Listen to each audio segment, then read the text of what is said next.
All right, everybody, it's time for round number 6 here on day 1 of competition of the World Championship. Number 29, I'm going to send it on over to Marshall and Paul with the call. And thank you. Welcome back to the booth here at the World Championship. Marshall Sutcliffe with Paul Cheon. We've got standard action for you just ahead, as you saw over at the news desk. We've got Gabriel Nassif, and he's playing against Anthony Lee. They both have kind of a strange record, 4-0 and 1 draw each. That puts them in the near perfect category. They're technically undefeated, but the draw is not the same thing as a win, obviously. Yeah, they're doing great. They're locked for day 2, but of course, the ultimate goal is making it into that top 8.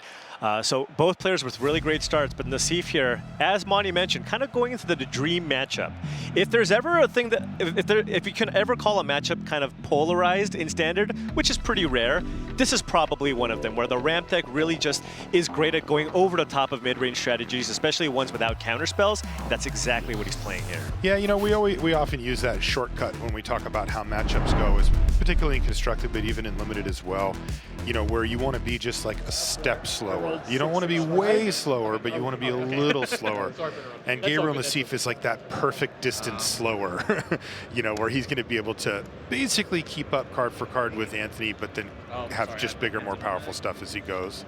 Yeah, this is one easy decision here. Right, only one decision, one card to choose from here. But this is one of the key cards that Anthony has game 1 that might give him a chance, because the real kind of win condition here in the first game is get an aggressive start, draw one of the 2 duresses you have in your main, and hopefully that's enough to push through the final few points of damage. You do not want to get to the point where both of you are just on 7 mana and just trying to top deck something. Pair of Sunfalls in hand there for Nassif were the only targets for the duress, so one of them's going to go away. Spar's Headquarters going to hit the battlefield for him as he passes the turn back.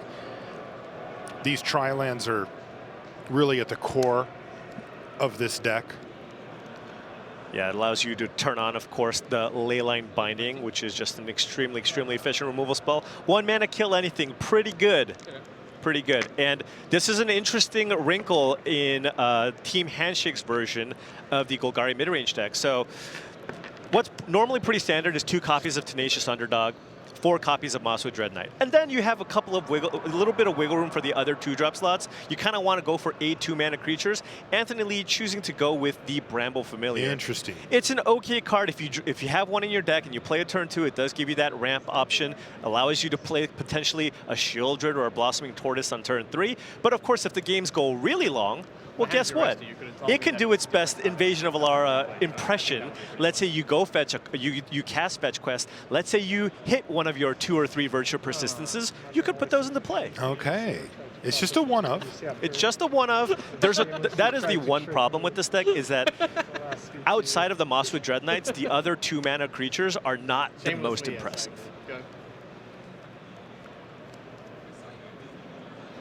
All right, well, Anthony Lee's going to laugh his way into an attack for 2 with the Bramble Familiar.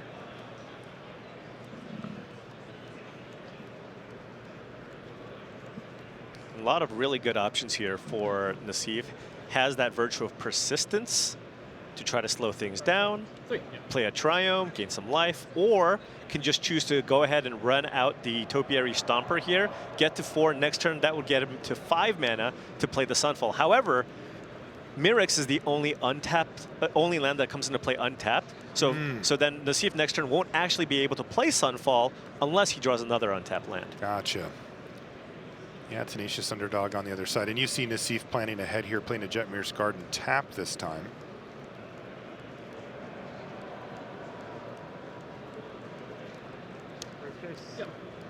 And now you can see why. Yep, and the Briefcase actually guarantees that Nassif will be able to play a Sunfall next turn if he so chooses, because of course the Briefcase can be sacrificed for a mana of any color. It's a treasure. It is a treasure. It gives you a 1/1. It's a nice card, honestly, to have in this deck. Against the aggressive strategies, you put a body in the way because that's how you lose against them. They kind of try to put enough pressure where you can't get to the point where you can cast your heavy hitters, but you put a 1/1 in the way, then you get to cast Sunfall a turn earlier, and if you play against other slower matchups, hey, you can cash that in for 3 cards. That's nice. Does what you need when you need to do it. Anthony's going to jam with both the Underdog and the Familiar. And Nassif says, you know what, soaking up 3 damage, that's plenty enough for this token. I'll do that right now. cash it in. It only takes 2 here. And Anthony does know about the Sunfall. Oh. And it looks like he's going to try to stem the bleeding here, head off the pass there, and just take out a treasure. Right.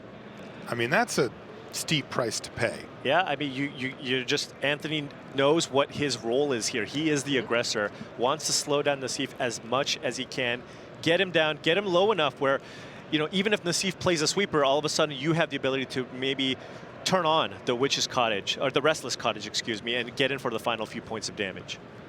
I don't know, to me, it illustrates what you talked about at the opening part of the round and what Monty was talking about at the desk as well, which is, I mean, Anthony's firing off Terra Sunder on effectively a treasure token. Right. Can't be where you want to be. No, that's absolutely not a long-term solution. Yeah. Game 1 is extremely rough for the Golgari mid-range deck. Things get much better after sideboard. I'd say that they're still an underdog, but have a little more of a fighting chance going up to the 4 copies of Duress. Would you say they're tenacious or not tenacious?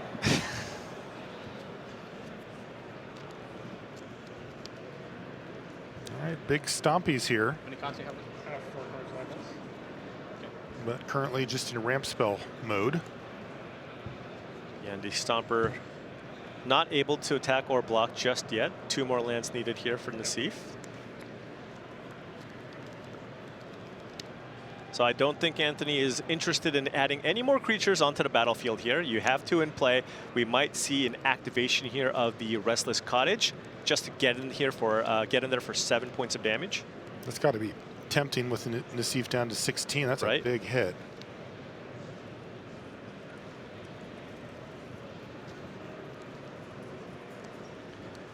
Because if you just attack with the other 2 creatures, you're keeping up Cut Down and Go for the Throat. Not a lot of options there, right? Cut Down doesn't kill anything. Right. Go for the Throat would kill an Angel, if that's what Nassif has. But of course, we know about the Sunfall. And so does Anthony. Yeah. Nassif can't do anything about this attack, though it is just the 2 creatures that come in, Paul. He's not going to go for maximum.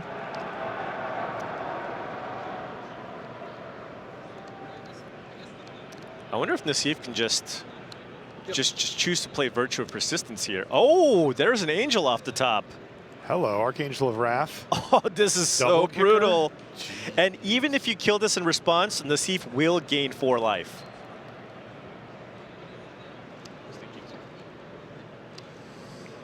That is rough. Nasty. Especially when Anthony was planning for a potential Sunfall. Right.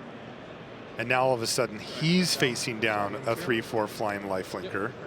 And look at this. Cut Down is a dead card, so it's like, hey. This is what I'm saying. Like, he used Terra Sunder on a treasure and now Cut Down on his own creature to save 2 life. Right. Yeah. He does have Go for the Throat for the Angel. Now you run out of Glissa that just gets virtued here. Nassif, if he can find just land number 7, can just slam Herd Migration into play. And get the Stomper rolling. This matchup does look horrendous. It is not good, Marshall. It is not good. Even coming into this, Reed Duke, of course, the mid-range king, coming into this really wanted to play Golgari mid-range.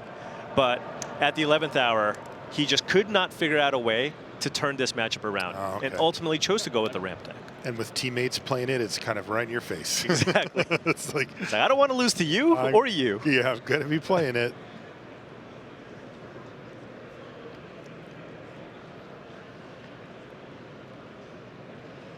So it ended up being Shieldred that hit the battlefield there for Anthony. Yeah, not a bad draw.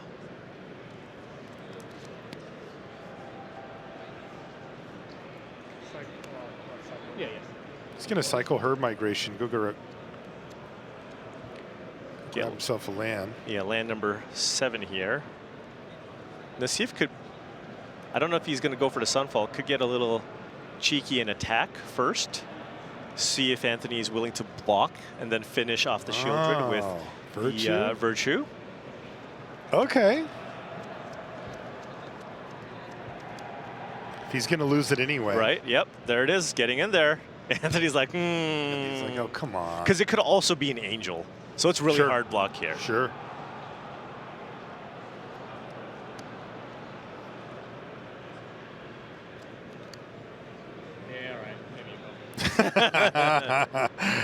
Yeah, all right, fine. You got me. It's a perfect reaction to that scenario. And there's the sunfall that Anthony saw all the way back on turn 1. All right, so at least if you're on Anthony's side, you know that unlikely there's no sunfall anymore, right? You fought through 2, but at this point, Nassif cycled herd migration. Yeah, that's very telling. Yes. You know that Nassif at least has 1 7-drop in hand. Absolutely. He's on 6 mana with a 7-drop, and he cycled it for a land. It's like he's got something else. See Blossoming Tortoise now for Anthony. Oh, and that's an up the beanstalk as well? Looks like that was the draw. For Nassif? Yeah, that's what it seems like. Yeah. So now you have up the beanstalk with 2 7-drops in hand. The question now then just becomes, do you just make 5 3/3s here? Or do you just take it a little bit slow, go beanstalk, kill your tortoise, get in for 2? Herd migration. Yep. Yeah, he answered the question for you, Paul. He's going to play the herd migration and get those 5 3/3s. Good luck. Yep. How does Anthony fight through all these beasts? He's been playing a 1-for-1 game the entire time, and I don't think he can keep playing it. No. Yeah. Okay. Now he's going to draw a card here, lose a life. And that means it's on an adventure. Now the Blossoming Tortoise does make the activated ability on Restless Cottage cheaper by 1. If he plays a swamp, he can choose to attack, turning it into a 5/5, which can still just get double blocked by a couple of Nassif's beasts. I think Anthony Lee also just realizes how hopeless kind of the situation is right now, so he's just kind of laughing along. He's like, I know this matchup's bad. Up the beanstalk. Yep. There's up the beanstalk now for Nassif. Yep. And get in. Has to block, right? 3, 6, 9, 12, 15. Yeah. Potentially 17. Maybe 17.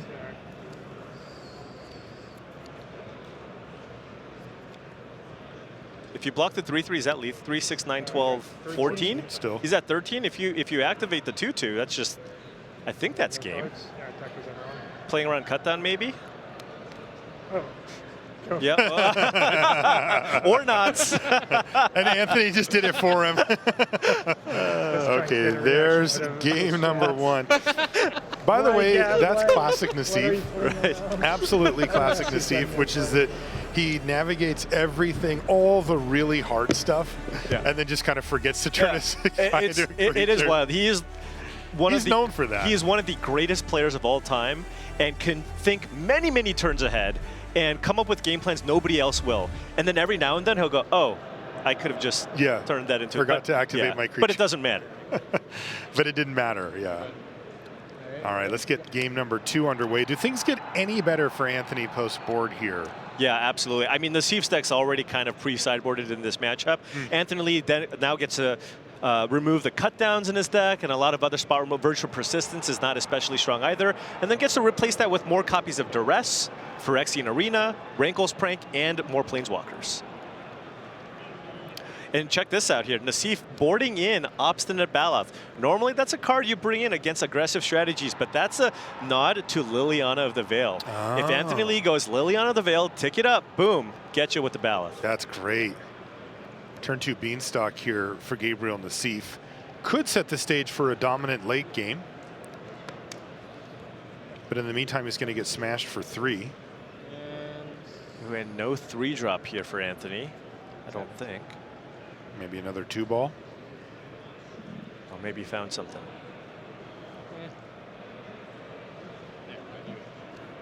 Or just a bluff. He ran the Neverminds.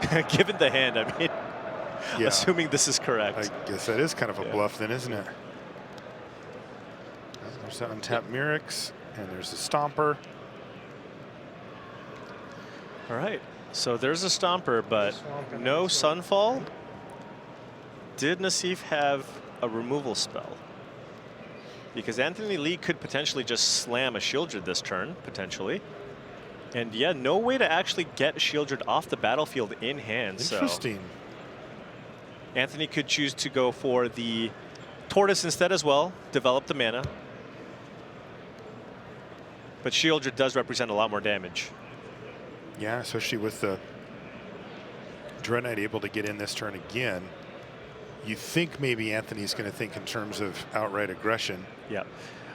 Anthony Stomper's a pretty slow way to develop your mana ultimately. Anthony also drew Liliana, Yeah. which could go minus on the Stomper if you're worried about Yep. Oh, Brick City on the Blossoming Tortoise? No, Brick's an arena from that is a brick. It's kind of how things go, right? You're like, okay, this is a bad matchup. Well, maybe I can hit some. Nope, not going to hit my lands. Jeez. It's going from bad to worse here for Anthony Lee. Now, Nassif has another Stomper, but still will be 1 mana short of being able to block next turn. And Anthony is presenting a pretty big attack next turn. We see that Restless Cottage as well. If Anthony chooses to activate that, that's an attack for 11. That would put Nassif down to 3.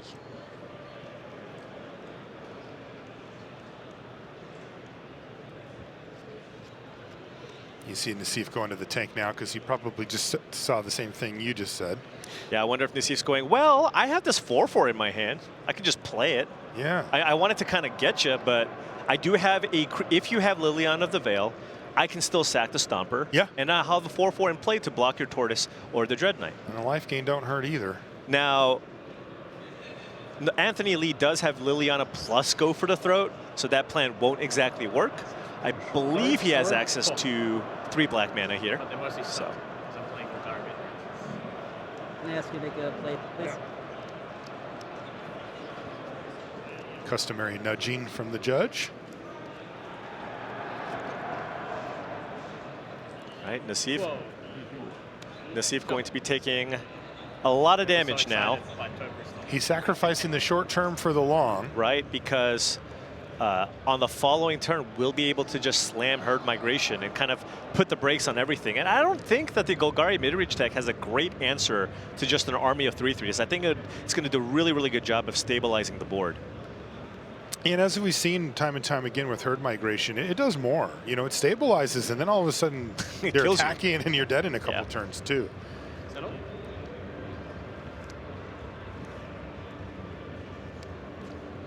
Go. Okay. All right. So he's got 3 non-land permanents, but none of them do anything currently. Yeah, and Anthony has several removal spells for these Stompers. Of course, next turn they will turn on. They will become 4/4 Vigilance creatures that can block.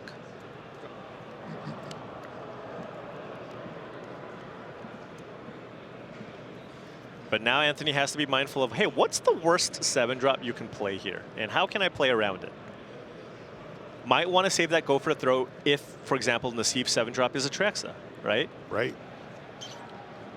Though I have to say, if you're in a position of 1-for-1 against Atraxa, you're in bad shape. Yeah, absolutely. I draw 5. The other option is just getting in here for 6 and just slamming Shieldred and just hope that there's no answer there, right? 2 swamps. Because then if Nassif plays Atraxa, Anthony can just kill the Atraxa. Yeah.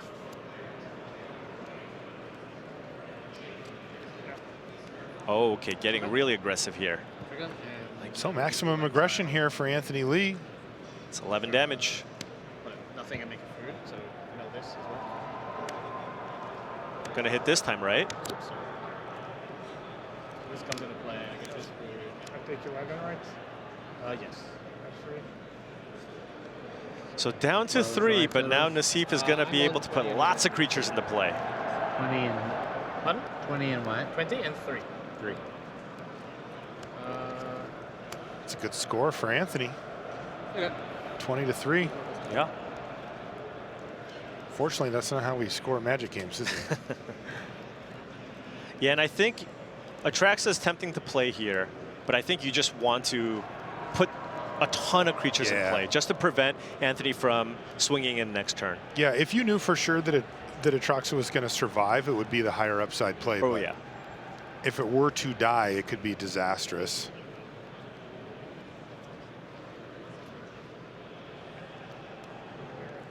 Oh, and Nassif down to 3. If he does go for the herd migration play, Anthony can play Shieldred. And Nassif doesn't have an answer immediately, but so it would get down to 1 on the trigger. But Oh, of geez. course, that's not going to be quite enough.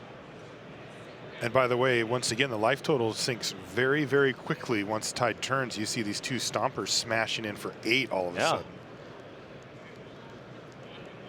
Besage, you hit the battlefield, which was land number 7.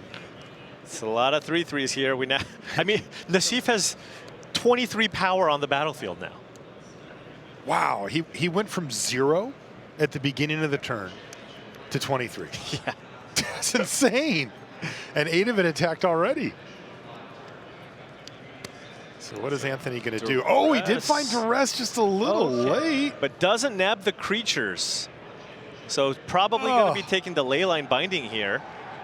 He wouldn't have mind taking away the herd migration. Yeah. Yeah, one turn too late there. Yeah. So his choices are briefcase or binding. Yeah, the problem is Nassif next turn. If Anthony just runs out Shieldred here, and of course takes the Leyline Binding, Nassif next turn won't be able to play the Atraxa next turn. Probably just has to run out the Obstinate Ballot here, right, just to stay alive. But I'm wondering if Anthony, I'm just wondering how close Nassif is to just killing Anthony here. No kidding. Right? That's what I'm thinking. You have the Shieldred in play. You can block 3 creatures and you take 12? It's lethal. That is lethal. Now we do have a food there from the Restless Cottage. Okay, could he do Liliana plus food? Kill a creature, gain food? But after the keep duress, him I alive? think you just play the Shieldred here. Okay. You go Shieldred, also has up the go for the throat. So. Okay, so Shieldred, leave up food, leave up go for the throat. Your move. That's right. So close, down to 1. It seems like not going to forget this trigger. Baloth can buy him some time here. Yeah. He does need to work on closing out this game, though. Nassif is close to closing it out. Yeah. But then again, so is Anthony, right? He if this Shieldred doesn't get answered. You're at 12. Sure am. Get some water. Nassif with a quick life total check there. You're at 12. With that food in play, Nassif does not have a lethal attack. Can get in for, assuming even if Anthony had nothing, you would take 12 from the unblocked beasts, sack the food, Anthony would go to 3 life.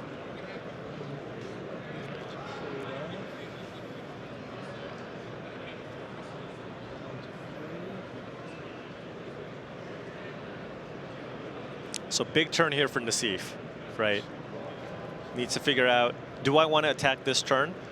I might get some unfavorable interactions here, but I'll probably have enough to finish you off the next turn. Does he not see the food? Incubator token first? So attacking with everybody. Wow. Wow. Okay, so. So does the Baloth? Huh. So Shieldred is going to go in front of one of the Stompers. Right, just eat it up. And then you could, okay, you can't double block. You can trade with the beast and gain some life. Just trade. Wow. Yeah. You can also go for the throat, a Stomper. Wait, so if you just go block the Stomper, block the other 3/3s, go for the throat, the Stomper. You take 9. You take 9, although you would take 10 because there's a Llanowar Waste in play. Ah. The Nassif then goes Obstinate Baloth, goes up to 5. Yes. Oh, it's Can okay, I'll also do it. play a Courier's Briefcase, so would have 2 extra blockers Yeah, here. so, I mean, I'm probably going to play some. Okay, I'm going to... I mean, before blocks, so I'll do this. 11. Down to 11. Are we go for the throat It's got to here? be go for the throat then. Yep. Throw this. Nassif says, yep. Yep. Block like this, I guess. Yep. Okay. Swing it is. So trade, gobble, gobble. Go to 2. Take 9. Yep, You're two. on 2. And Nassif goes up to 5 and has 2 blockers. Funny, he can't play Atraxa here, can he? Cannot. Because, Cannot. yeah, it'll trigger the beanstalk, and then he'll just You'll die. draw a card and you Yeah. die. This briefcase will be decent. The Liliana won't be able to kill a blocker here. Right? So what if Anthony draws a spot removal spell? Is that enough? Doesn't have enough to... He still has Liliana of the Veil. Right. Do much. Down to 2. Oof. Nassif will go down to 3. Yeah, and Anthony will go back up to 4. Yeah. Shieldred doing the thing. So Anthony just needs to find a way to get 3 points of damage in. Oh, man, this is close. That's a weird one. Anthony and Shieldred are using that up the beanstalk against Nassif. So Anthony still has the ability to sacrifice the food to go to 7. If he turns on the cottage and attacks with both, Nassif can simply just block both and then attack back for the win. But if Anthony just keeps the Shieldred back, is that enough? That's really the question here. Wow. The 1/1 being created by the briefcase, extremely relevant here. Yes. And the creature lands, of course, for Anthony.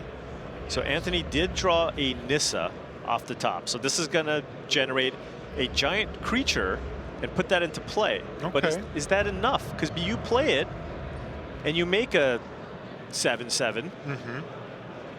You can block 2 creatures and then you take 6. He's actually just going to ultimate it as an overrun. Oh! Right away. Yeah. It's for each For force. each force. you How many control. force are in play? 2. This is for 6? Six. Remember, it has But it has death death touch. touch and trample now. It has death touch. Is this just He can lethal? only soak up 2 damage. Yeah, here. you get it for 3, go down to 2, And then it triggers and then on. the trigger on the upkeep. Oh my Wow. goodness sakes. Anthony Lee finds the win with Nissa Ascended Animist. Full price, immediate Full ultimate. price, I'm on 4 and he's on +2/+2, my team. And there's a Plus trigger on the trample. stack. It's going to respond by cycling. Is there any way to gain life? Yeah.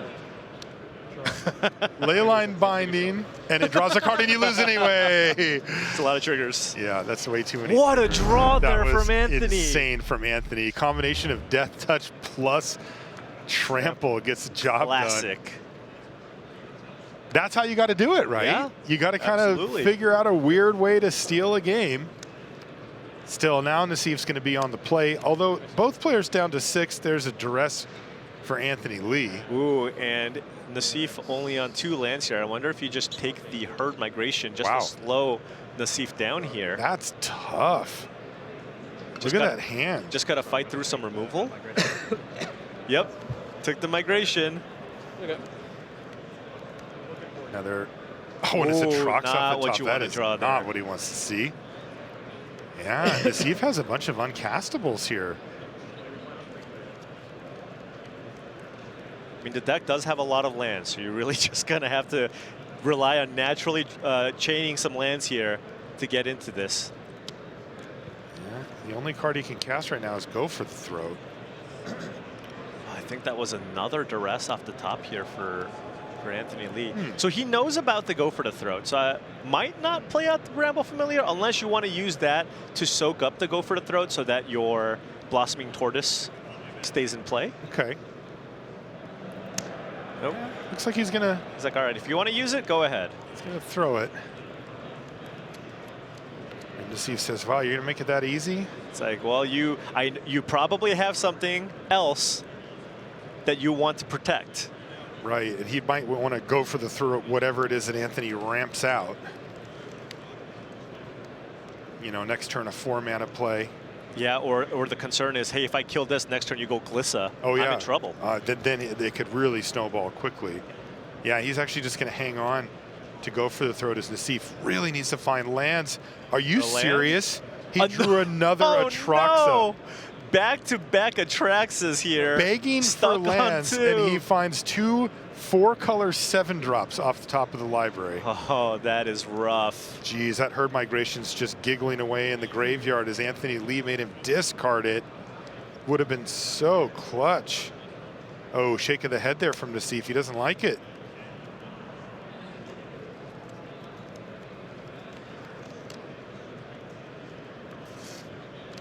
So Anthony knows about the go for the throat because of the turn 1 duress. It's a little awkward if you run out the duress. You can't play anything else out of your hand because you're one black mana short of playing both duress plus Liliana. So it looks like he's just going to go for the value here with the Blossoming Tortoise if he hits a land. He did. Oh, and was that a... Oh, no, Dude, that's... I don't know. I think that's... I think it's a Deathcap Claymore. Okay. I'll believe you. Go for the throat's going to kill the Blossoming Tortoise. Anoint with Affliction was the draw step here. Okay, that's another At least removal you effect. cast it. Oh, Nassif just looks miserable over Yeah, there. this is... I mean, the deck is half mana sources. Right. Really an unbelievable sequence of draws here. The double Atraxa. At least this one is castable. The Anoint with Affliction would kill the... oh, no, there's no Restless Cottage in play, but it would kill creature lands. Oh, Turned them on. okay. But it is a really good... The reason why this is mostly in there is that it's a clean answer to the Mosswood Dread Knight, as it exiles the creature. I see. So they can't just get it back if you use a spot removal spot. Just thinking about if he needs to just kill this. Anthony's just like, am I familiar. going to pull this off? No Right? I kidding. mean, this is what needs to happen, right? If you're on the Golgari side. What do you think Anthony's thinking about? Maybe like a sandwich? Maybe. He's got some time. Look at him. Bounce and Says, read away, my friend. Yep. yeah, I know. It's all good. I love your game, but Yeah, I know. yeah, judge a little bit less. We do need to make a play. So the judge has urged Nassif to make a play. And Anthony says, look, I love your game. The judge, maybe a little less than I do. I mean, the truth is Nassif doesn't have any wiggle room here. Yeah. And every one of these decisions is actually huge because he needs everything to go perfectly from here on out. So he can't just be firing off removal spells on whatever he sees. Right. He really does have to think about the implications of using a removal spell now that he may be able to use on something more potent later. A 2-drop. Yeah. He's going to go on a little adventure here. Dread Knight. Yep. Now Nassif maybe a little sad that he had to fire out that Anoint with Affliction. Okay, there's Okay. Jeffrey's Garden off the top. A tiny ray of hope appears. And remember, Nassif's at 20. Nassif's at 20. Anthony does have a lot of hand disruption, right? We're Yeah. looking at Duress, Liliana, and Rankle's Prank. That's a lot. There's the duress. That gets the binding, so now... And he Yeah, then he gets to show him these were my next 2 draw steps after you duressed me. Unbelievable double Atraxa. Atraxa, though, one of the best creatures printed in recent memory. That thing's had an impact down the line. It's an incredible build around. Some decks are looking to ramp and just play it, but there's also quite a few Rakdos Reanimator strategies that's just looking to cheat it into play. And outside of standard, it sees a lot of play as Right. well. Again, mainly for getting it into play using unfair means. Yes. Okay, so up the beanstalk into land. Land for Nassif. Oh, Hey, that wasn't actually the worst. but that's a Leyline Binding for 2, as currently Nassif does not have access to blue mana. No blue, so he can't actually cast it anyway. Yeah. So still going to take some damage here. Look how disappointed Nassif is right now. This is his great matchup. Now remember, Rankle's Prank could also just be used as a fireball here, right? He Anthony doesn't care about his life. Well, just take 4 damage. Oh, right, of course. You're It's talking about Anthony. Yeah. Yeah, 4 mana, take 4, stoke the flames. Dude. Land? That didn't look like a land for Nassif. Need to change some stuff here if you're Nassif. 11. I think it starts with this Leyline Binding. Does he just have to take Probably Dread the Knight? 3/2. Yeah.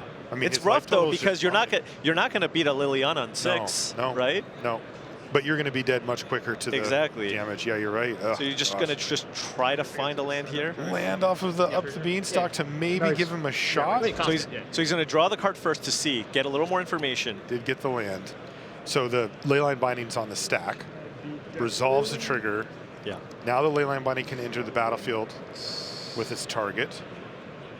That's a Ziatora's proving ground, but Yes. that doesn't give Nassif the second white source to play an Archangel of Wrath next turn. Right.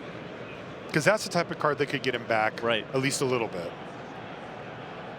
As it stands, though, everything's awkward. Liliana of the Veil's on 4, going to 5, so Yeah. This is such a hard turn. he has to figure out what he's going to discard to the Liliana. And if he doesn't choose to Right. kill it or to bind it. Imagine if he'd found something like an Obstinate Baloth. Oh, Oh man. oh. Um, I mean, Anthony's going to have to start thinking about things like that because he's Yeah. so far ahead. It's like, how does this go wrong? So if you're Anthony, if you want to activate the Liliana, you Someone's might want to speaking do on it behalf of after me. you attack, right? Just so that situation doesn't happen. That's right. You guarantee get the damage in. Anthony does have a go for the throat though, so he kind of has a lot of his bases covered. Okay. I take a 3/2 to deal with that eventually.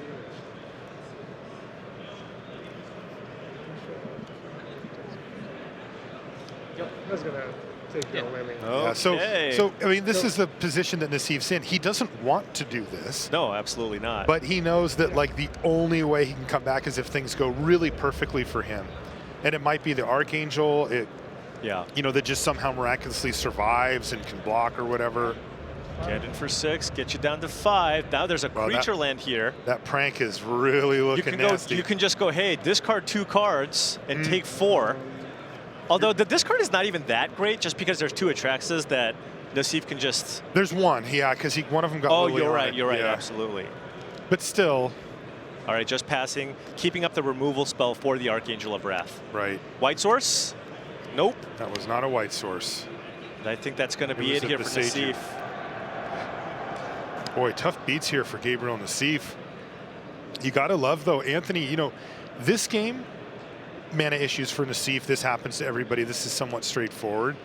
But game 2, I mean, Anthony stole that game, Oh, right? absolutely. I mean, he barely won that thing.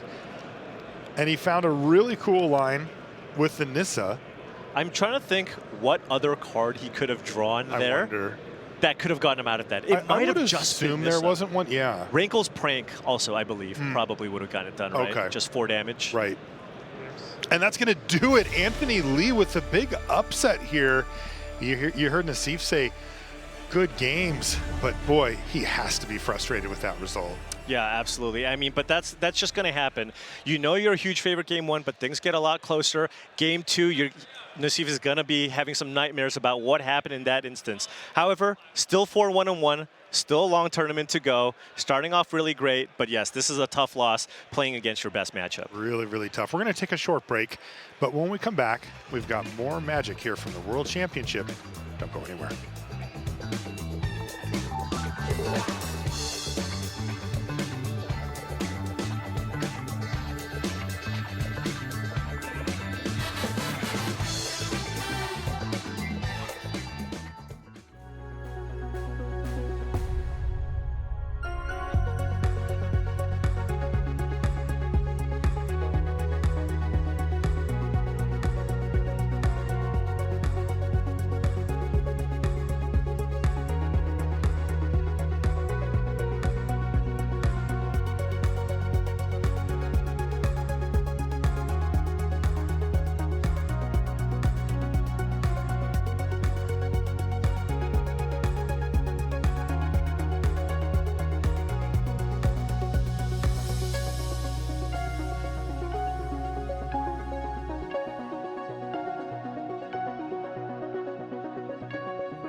And welcome back to coverage here of the Magic the Gathering World Championship. Marshall Sutcliffe with Paul Cheon. We're playing some Standard here in Las Vegas, down at the Convention Center, South Hall, if you're going to come stop by. There is MagicCon happening here as well. And of course, many things to see in Vegas. That thing's kind of outside of our hotel. It's awesome. And it's pretty cool. Like Yeah. it's especially at night. It Right, yeah. closed I out still there. need to go check it out. Yeah, I think we should have a feature match area in there. In there? That'd Oh, be that would pretty be cool. nice. Yeah. But at any rate, we're here at the Convention Center, and we're ready for a little more action here. Now, this one's really important. These two players that we're about to watch, they're undefeated. That's right. Mitchell Tamblyn and Jitse Goutbeek on the side there, on the right side there, excuse me, are our last two undefeated players. So whoever wins this match is going to be the last person standing at undefeated, in this case 6-0. Yeah, great start here for both players. Played a lot with Mitch Tamblyn growing up in the Southern California scene. Ran into him a bunch, just kind of in that PTQ circuit. So Did you used to beat up on him, or was it the other way around? Yeah, you did. As we come in, we're in game number 2, and you can see upper left there, that red dot by Jitse's flag there means that he's the one who's picked up game number 1. and he's got a lot of And action how is on he his going to lose side. this one? Is there a sweeper in Is Mitch a lot Tamblyn's hand? of permanence. You see the Wandering Emperor's got to make at least a couple of knights. There's a spirit token there. I'm imagining something like a Path of Peril maybe out of the sideboard could get him back into this. I'm just trying to figure out what's in play here. We're looking at some knights, a spirit, a Wandering Emperor. Seems to be a commanding situation here. Yeah. But let's see if Mitchell can find his way out.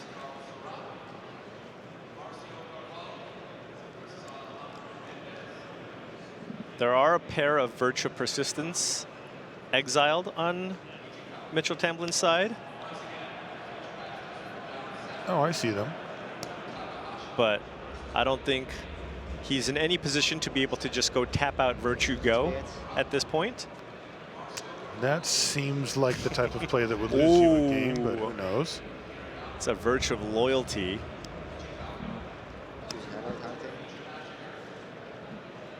Off of Communist Spirits. Yeah, and a Hallowed Haunting, so a couple of great options. Hallowed Haunting incredibly strong in this matchup in particular, where the Golgari mid-range deck's just trying to one-for-one you with removal spells.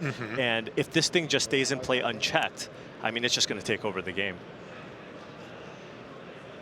Quite quickly as well. 1 second. Let me just double check. Yeah, it's good. Yep. All right. This is Enchantment number 1. And I assume this is just an extremely gigantic token.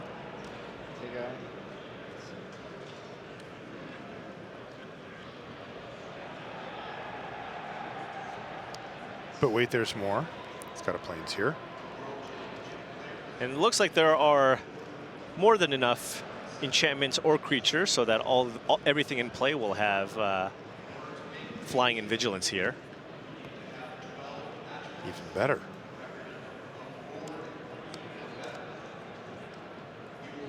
He's going to activate Wandering Emperor now as well, just to add more and more and more. Mitchell just looks absolutely buried here. Needs a sweeper bad. Absolutely.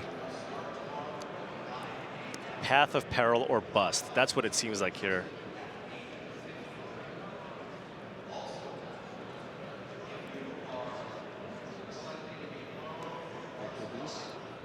In the meantime, he's going to take a smashing here. Sorry. Are they flying or no? Yeah, I counted 6, is that right? Confirm about the flying. Okay, give me 1 sec here. I'll tell you when it's fine. Okay, so it's Still not block the actually ground online. creature, but. And you can see Mitchell kind of trying to make plans the best that he can. So he says, Trigger. I'm going to block. That's going to be, yeah, he's down to 5. Okay. Path of Peril or bust? Okay, can you find one off of this? 4. 4. Is there another one? He's doing it Okay, again? Now he 3. has to find it with exactly 3 mana left? No, that's No. going to do it. Jitse Goutbeek picks up the win in impressive fashion. That was an absolute smashing. That was game number 2 as well. And that means that Jitse is our only undefeated player in the field. Yeah, and really, really impressive, because I think coming into this, not a lot of people had Selesnya Enchantments high on their radar. But, you know, the metagame has kind of evolved, right? And now all of a sudden you're seeing a large swath of the players here playing more mid-range strategies, and that's probably where a deck like the Selesnya Enchantments can really thrive. Yeah. And I mean, it's proving its worth here. Yeah, absolutely. We'll see if it can hang on for a great run even further into the tournament. We're going to take a short break. When we come back, though, we'll be at the news desk. Don't go anywhere.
Don't mind me, just considering, contemplating, pondering my orb.